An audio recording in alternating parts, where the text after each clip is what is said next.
আসসালামু আলাইকুম। আপনাদের সামনে হাজির হলাম এই প্রথম ইউটিউব চ্যানেলে আমার একটা ভিডিও নিয়ে।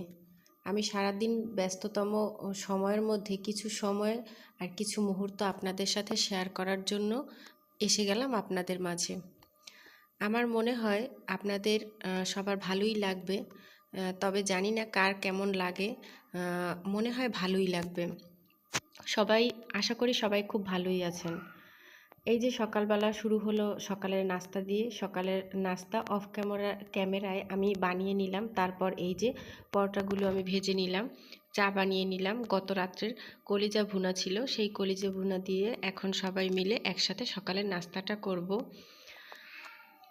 আমরা সবাই একে অপরকে যদি একটু সাপোর্ট করি তাহলে এগিয়ে যাওয়া সম্ভব। তাই আমি চাই সবার কাছে একটু সাহায্য, একটু সাপোর্ট। আপনারা সবাই আমাকে একটু সাপোর্ট করবেন। যেহেতু আমার এটা প্রথম ভিডিও, তাই আমি জানি না কিভাবে কথা বলতে হয়, কিভাবে কি করতে হয়। আমার ভিডিও দেখে আপনাদের যদি কোনো ভুল ত্রুটি মনে হয় তাহলে অবশ্যই আমাকে কমেন্ট করে সেটা জানিয়ে দিবেন। আর আপনাদের কমেন্টের মাধ্যমেই হয়তো আমি শিখে নিতে পারবো আমার পরবর্তী কাজের কোনটা ভুল হবে বা কোনটা ভুল হতে পারে। নাস্তা খাওয়া শেষ করে আমি চলে গেলাম আমার ছোট্ট রান্নাঘরটায় পরিষ্কার করার জন্য। এই যে চুলাটা আমি মুছে নিলাম। চুলাটা মুছে নিয়ে একে একে সব পরিষ্কার করে তারপর চলে গেলাম থালাবাটি ধুতে। যেহেতু আমার সিঙ্ক নেই, ছোট্ট একটা কলপার আছে, তাই সেখানে আমি থালাবাটিগুলো ধুয়ে নিচ্ছি। থালাবাটিগুলো ধুয়ে নেয়ার পর আমি অন্যান্য কাজগুলো আপনাদের সাথে শেয়ার করব। তবে আপনারা সবাই আমার পাশে থাকবেন, এটাই আমি আশা করি।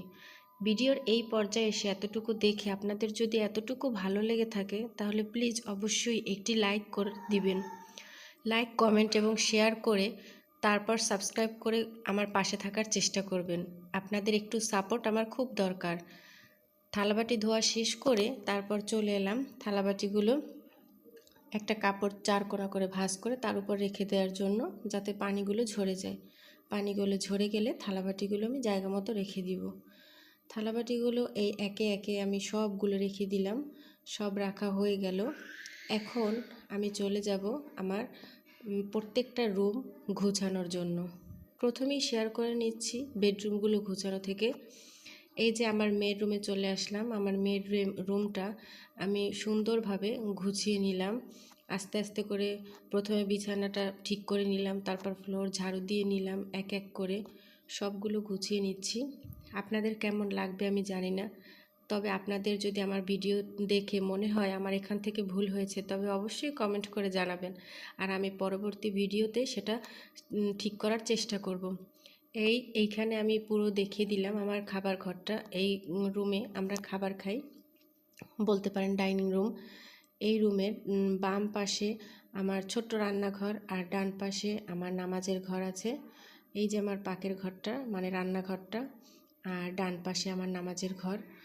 আর এখানে খাবার ঘরে স্পেসটা অনেক বড়, তবে আমার রান্নাঘরটা তুলনামূলকভাবে খুবই ছোট।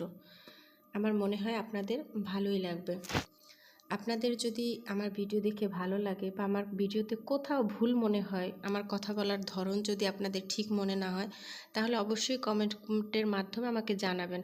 আর আমি আপনাদের থেকে শিখে নিব, কারণ আপনারা অনেক কিছুই বেশি জানেন, বেশি বোঝেন। আমি তত কিছু জানিও না, বুঝিও না, তবে আপনাদের কমেন্টের মাধ্যমে আস্তে আস্তে শিখে নেওয়ার চেষ্টা করব।